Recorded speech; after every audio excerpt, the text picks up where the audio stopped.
Hello दोस्तों, मैं हूं आपका दोस्त और होस्ट। स्वागत है आपका आर्या फिजिक्स पॉइंट में। आज हम लोग करने वाले हैं बीएससी पार्ट 1 फिजिक्स पेपर 1 का जो क्लास 5। तो आप लोगों ने लास्ट क्लास में पढ़ा था compression wave in fluid medium, और आज हम लोग करने वाले हैं compression wave in extended solid medium. तो आप लोग ने लास्ट क्लास में पढ़ा था कि जो फ्लूइड मीडियम गैस और लिक्विड में जो कंप्रेशन वेव होता है वो उस पर प्रेशर क्या होता है, उस पर वेलोसिटी क्या था। तो आज हम लोग करने वाले हैं compression wave in extended solid medium. आप लोगों ने कंप्रेशन वेव क्या होता है ये जाना होगा। हम लोगों ने लास्ट क्लास में पढ़ा था लॉन्गिट्यूडनल वेव में रेरफेक्शन और कंप्रेशन के बारे में। कंप्रेशन क्या था, जब बहुत सारे पार्टिकल जो हैं मीडियम में वो एक जगह इकट्ठित हो गए थे, संपीड़ित हो गए, तो उसको हम लोग क्या कहते हैं, कंप्रेशन। और ये अलग अलग थे, उसको कहते हैं रेरफेक्शन। तो हम लोग कंप्रेशन वेव पढ़ रहे हैं किस में, सॉलिड मीडियम में। तो सॉलिड मीडियम में कंप्रेशन वेव जानने के लिए let us consider a tube of extended solid medium having unit area of cross section. Cross section मेरा यूनिट एरिया का होगा। Again consider two planes P and Q perpendicular to the length of tube. ये आपका length of tube है जिसपे perpendicular है plane P and Q, lying at a distance x and x plus dx del x from any arbitrary origin। और इसका distance arbitrary origin से जो है p का x है और q का x प्लस डेल एक्स है। Again consider a compressional wave incidence on the medium lying between the planes p and q। Compression wave incident करता है मीडियम में p और q के बीच, so that the plane p is displaced by distance q। तो plane P क्या हो जाता है, डिस्प्लेस्ड हो जाता है वाई डिस्टेंस से, एंड ये पोजीशन पी डैश ले लेता है।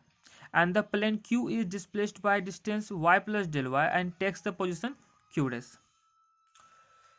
पी जो है क्या होता है, डिस्टेंस पी डैश पे आ जाता है, वाई डिस्टेंस लेके एक्स प्लस वाई हो जाता है, और क्यू का क्या होता है, डिस्टेंस हो जाता है क्यू से क्यू डैश, और इसका हो जाता है X plus Y plus del x plus del Y. All right, hence the distances of the planes p dash and q dash from arbitrary origin will be equal to x plus y and x plus y del x plus del y respectively. Hence the original length of the medium lying between the planes p and q। Original क्या था मेरे पास, length medium का p and q के बीच x and x plus del x का। तो x plus del x में x घटा देंगे तो क्या निकल जाएगा मेरे पास, del x p and q का बीच का distance, length original length of the medium lying between planes P and Q, वो डेल एक्स निकला। अभी जो हम लोग और यह लेंथ है, तो hence the original volume of the medium lying between the planes P and Q. तो वॉल्यूम क्या होता है, length into area. Last class में हम लोग डिस्कस कर चुके थे। क्रॉस सेक्शन एरिया को क्या था, वो यूनिट था, और ये लेंथ हम लोग क्या निकाले, डेल एक्स। तो वॉल्यूम क्या होता है, एरिया इंटू लेंथ, क्या हो गया, डेल एक्स निकल गया। New length of the medium lying between the planes P S and Q dash. Q dash का क्या था, x plus Y plus del x plus del y, इसमें पी डेस का एक्स प्लस वाई घटा देंगे तो क्या निकल जाएगा मेरे पास, del x plus del y. तो ये मेरा new length of the medium है जो plane P dash and Q dash के बीच है। तो change in length of the medium क्या हो जाएगा, न्यू वाला का del x plus del y है और पुराना वाला का डेल एक्स था, तो चेंज इन लेंथ क्या हो गया, डेल वाई। और हम लोग कैलकुलस से जानते हैं कि डेल वाई को लिख सकते हैं D Y by D X into del X. Hence the longitudinal strain equal to क्या होता है, change in length by original length. Change in length क्या निकला मेरा, D Y by D X into del X, और original length कितना है, del x. D Y by D X निकल गया मेरा लॉन्गिट्यूडनल स्ट्रेन। इसको इक्वेशन 1 मान लेते हैं हम लोग। Let F be the force acting on the plane P from left to right due to the compression wave, and the force F plus del F acting on the plane Q from right to left. Alright, F एक force है जो left to right act कर रहा है, और F plus del F force है जो right to left act कर रहा है। Since the value of del A जो है बहुत very small, and hence the average force acting on the medium lying between the planes P and Q may be considered equal to F। क्योंकि del A जो है, del F ये बहुत छोटा हो जाएगा आपका, बहुत कम होगा, जिसके कारण क्या होगा, क्यू के द्वारा जो आपका लग रहा था right to left F plus del F में डेल एफ क्या हो जाएगा छोटा, तो उसको एफ ही कंसिडर करते हैं। Now the axial Young's modulus of elasticity, वो क्या होता है, longitudinal stress by longitudinal strain.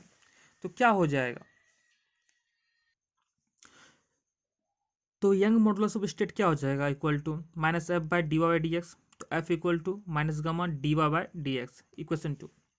Now the resultant force acting on the medium lying between the planes P and Q from left to right equal to क्या हो जाएगा, F minus F plus del F equal to क्या हो गया, minus del F.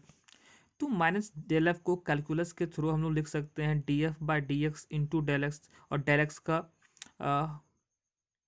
F का value क्या था equation 2 से, minus gamma D Y by D x, तो ये क्या हो गया plus gamma D two Y by D x square into del x, ये इक्वेशन 3 यूजिंग इक्वेशन 2 से। If rho be the density of the medium, then mass of the medium lying between the planes P and Q क्या हो जाएगा, mass equal to क्या होता है, density into volume. तो density आपका रो है, वॉल्यूम इंटू डेल एक्स है, तो मास इक्वल टू क्या हो गया, rho into del x. And the acceleration of the medium क्या हो जाएगा, d two Y by D T square, हम लोग लास्ट क्लास में डिस्कस किए थे। अगर वाई आपका क्या हो, वाई आपका वैल्यू, वाई आपका डिस्प्लेसमेंट हो, तो D Y by D T क्या हो जाएगा वेलोसिटी, और D two Y by D T square क्या हो जाएगा acceleration. By Newton second law of motion the force acting on the medium lying between the planes P and Q क्या होता है, F equal to M A होता है, M क्या निकाले रो इंटू डेल एक्स, और ये ए क्या था D two Y by D T square, equation 4, F equal to क्या होता है M A. Comparing equation 3 and 4, equation 4 और 3 को कंपेयर करते हैं, तो हम लोग पाते हैं क्या कि rho into D two Y by D x square equal to क्या आता है del x equal to rho into del x d two Y by D T square, del x क्या हो गया कैंसिल हो गया, तो d two Y by D T square equal to क्या हो गया rho gamma into rho into D two Y by D T square, ये यंग मॉडुलस ऑफ स्टेट है। इस question 5, according to differential equation of the wave, हम लोग differential equation of wave पढ़ चुके हैं, तो क्या होता है D two Y by D T square equal to V square into D two Y by D x square, equation 6। Comparing equation 5 and 6 देखते हैं तो हम लोग क्या होता है, वी स्क्वायर का जगह पे क्या है गामा बाय रो है, तो वी इक्वल टू क्या होगा under root Young modulus of state by rho. तो यही है आपका, this is the required expression किसके लिए, the velocity of propagation of the wave in extended solid medium. तो ये हो गया आपका क्लास 5 का, इसको फेयर कर लीजिएगा, लाइक शेयर सब्सक्राइब कर दीजिए, इंस्टाग्राम पे आर्या फिजिक्स पॉइंट को फॉलो कर दीजिएगा, जो भी आज क्लास हुआ उस पर शेयर कर दिया जाएगा। Thank you for watching this video, tata see you, signing out.